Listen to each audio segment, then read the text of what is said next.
Another new project. These are Definitive Technology BP7006s. On here somewhere. There it is. BP7006 bipolar super tower. So anyway, I've never had a set of Definitive Technology speakers. So there were some available at a really good price on Marketplace. But it was a whole home theater system with these as being as the main piece. And what I really wanted, I didn't want all the other stuff.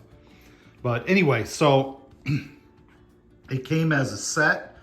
I was only interested in the towers, got them, and went ahead and plugged them in, and neither one of the subs work. And did a little research, and that's a very common problem.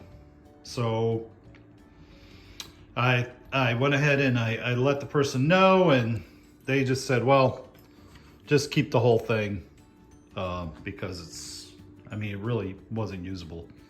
After doing some research, also the power amps for the subs are very difficult to repair. Most people say just don't even try. The tops aren't on them right now, but these are them over here. I've got both speakers, but I'm only showing you one right now. So anyway, after doing some research, I read one guy, so I could have gone the route of putting in a power amp internally, just bypassing the one that's part of the speaker. But then I read another post with a guy that what he did is he went ahead and used the sub as passive. So he just went ahead and got rid of the whole power amp altogether. So I think I'm going to go ahead and do that with this project. But anyway, so the tops came with them. They're kind of some bad shape on those too. Original black lacquer. I think I'm going to do something different with the black lacquer too. My wife, who's a decorator, says that black lacquer is kind of out, so I'm going to do some kind of color with these. Not sure yet what I'm going to do, but something probably metallic, something that'll stand out. Anyway, so first thing I'm going to do is take this power amplifier off the back, and I'm going to go ahead and construct a new plate just out of some thin plywood and this is my thought, put an input, make it by wire, and wire directly one set of inputs to the sub, the other set to the rest of the speakers, top end, the bipolar part. So anyway, we'll try pulling this back plate off first. From what I've read, it's just a matter of taking these perimeter screws off, and then this plate is supposed to be held on really well. So the matter of prying it up and pulling on this cord, just get that separated from the sealant or whatever material that they're using to glue this on. So I'll go ahead and pull these off real quick, hopefully real quick.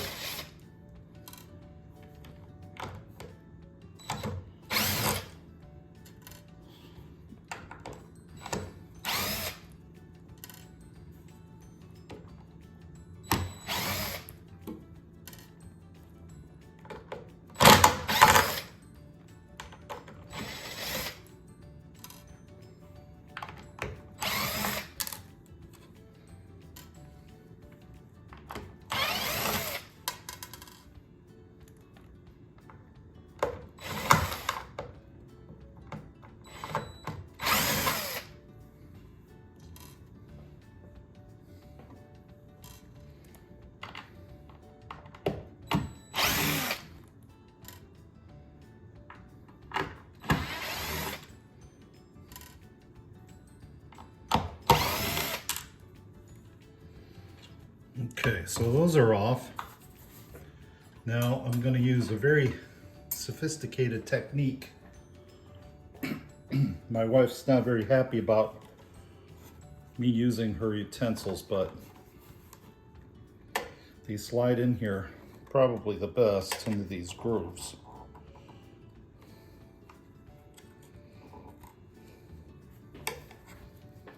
See if we can get one started. Okay, got something there. Okay, you can feel that. And you actually hear the glue separating. Get those two on under, and then another sophisticated material, the spoon. Let's see if we can get that going.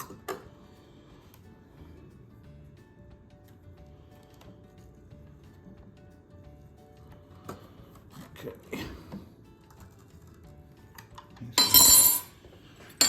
Another spoon around here.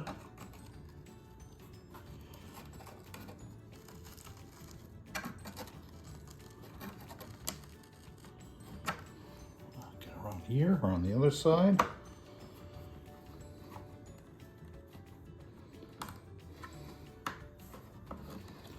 Little by little. These up. Drop my screws on the floor.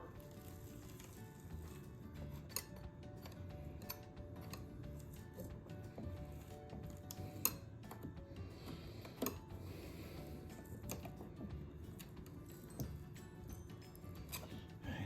Get this around.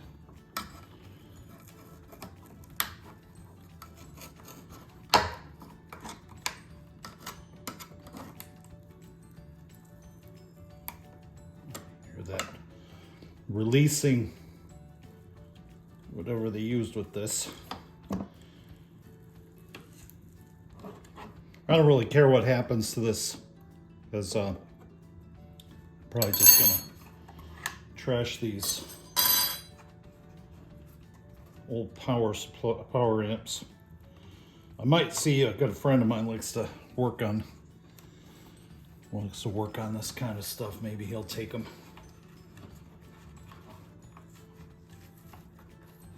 Okay, there's another piece over here underneath. There's like a plastic piece holding this on. Oh, hard plastic piece with staples.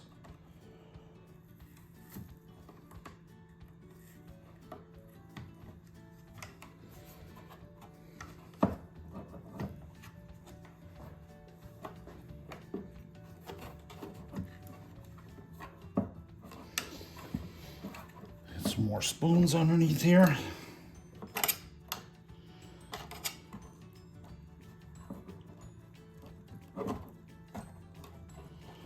Okay. Just got to use force and pull this thing out.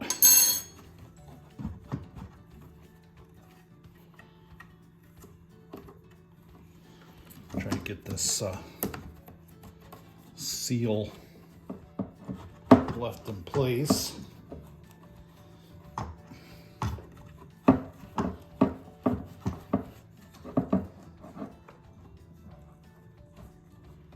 Come on.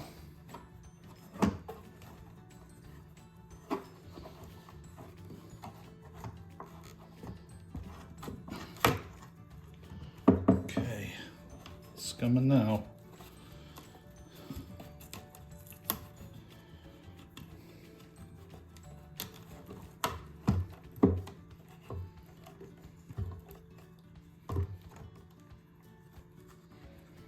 Okay, so there you go. Here it is. And then we're supposed to have a couple of wires holding the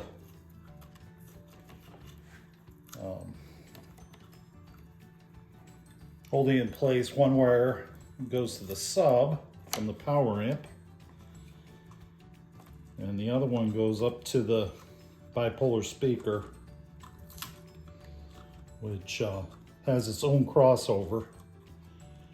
for the tweeter, and basically almost like a full range mid bass drivers that are up in there. So all right, so this is out.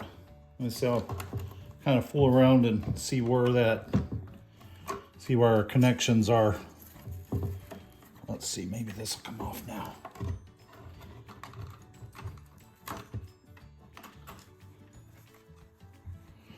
Okay, so I see there's wires that go up here. I have to disconnect those, and then there should be wires going to the sub.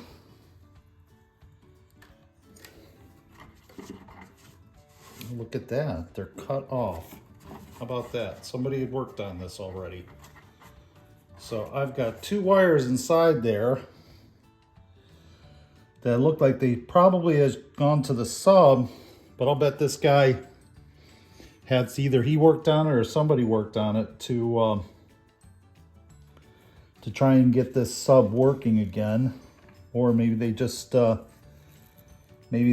disconnected it. I don't know, but I'll see what I can figure out here. And yep, two. Got this one and this one. And then there should be two wires going to the sub. I don't see that yet. Okay, so here's these two.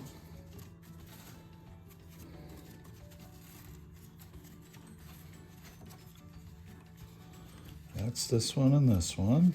These two wires. Black.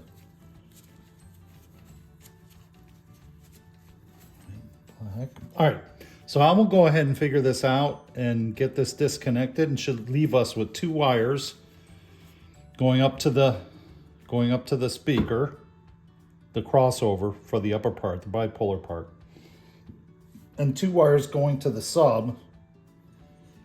And then we'll just have to rewire this thing and get it so it's just a passive speaker. No more power for the sub. I want to make it so that if you want to, you can put an amplifier just for the sub if you wanted to dedicate one, or you could just use one receiver and just use or amplifier and just use it as a regular passive speaker again. And you would just have the sub and the upper module. So, all right, let me play around with this and I'll tell you where I go from here. So now I've got this all kind of tidied up. I jumped ahead of myself before when I was pulling that out. I assumed that there were some wires in here that were cut, but it looks like that's a twist die, probably to hold wires in place inside there. But anyway, so you're left with two sets of wires. These are passive. They go directly to the upper end, go to a crossover. I'll see if I can get a picture of that inside, but it's mounted right below the cabinet, right around here. Looks like a pretty decent crossover. So I don't know if you know the story about Definitive Technology, but it was started by a guy that was a original partner in Polk Audio. So he knew what he was doing. Now these two wires go directly to the sub. The problem is, for these two going to the upper end, it's passive, so you can wire anything to these. You don't need any type of, it's already a passive speaker, so you can connect it right to an amplifier. The only problem is, no, there's no problem with this. You can go directly there because the low pass is already on there, or low cutoff is already on there, so you don't have to worry about the sub frequencies going to your upper end. The problem is with the sub itself, because this power amp created the power and equalized and acted as a crossover for the low end. So unless you want full range going to your subwoofer, which would counteract with the upper end, you need a low pass filter, a low pass crossover in line with this input to the sub. So anyway, I went ahead and I bought those. I'll bring those, I'll show you those in a second here. So now that the built-in power amp is going to be bypassed, I have to make a plate that will be the size of this, because I don't want to use this and just cover everything up. I'd rather just use a clean new plate for this. So that's out. So all I need to do is mimic or cut out some thin plywood that's the same size as that plate. And also have a cutout for this new input binding posts. And here's my just basic subwoofer, passive subwoofer crossover. It's from 20 to 120 hertz, which should be perfect for this. And amazingly, these holes almost align with the back of the input. So I'll get them to align. I'll enlarge the holes a little bit, bolt it back here, and then all we'll have to do is take the subwoofer inputs and put it to the output plus and minus here, and hook these input to the one of these, probably the lower ones. And then I will have a passive subwoofer in this box instead of the original powered subwoofer, which from what I've been told is a boat anchor at this point, because it appears that very difficult to repair that. So, and I've heard also that this powered sub, what it does is it has a little bit of a lift at 40 or 50 hertz. It accentuates the low end. And a lot of people say that it's not a normal lift. So by putting this in, it actually makes it more musical. That's what I've been told. So this is an experiment to see how that works. But either way, there'll be usable speakers again, instead of just something you would toss in the garbage. I tested and all the drivers work, so that's a good thing. It's just the power amp that's the problem. And these are known to have power amp issues, and these break down a lot. So anyway, so next step will be to make that plate, the plate that goes on the back, the cutout for this, for the input cup, which just barely fits, and bolt the crossover to the back of it and wire everything up, and then I can at least try them.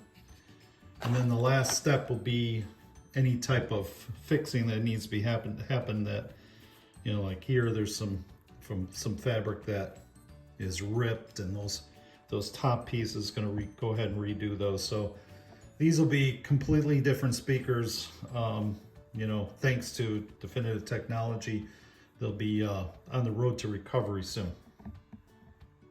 Before wrapping up part one of this video, I went ahead and I'm taking out all the drivers and testing them to make sure that they're working. Now, it doesn't mean that they're working perfectly, but usually a good sign.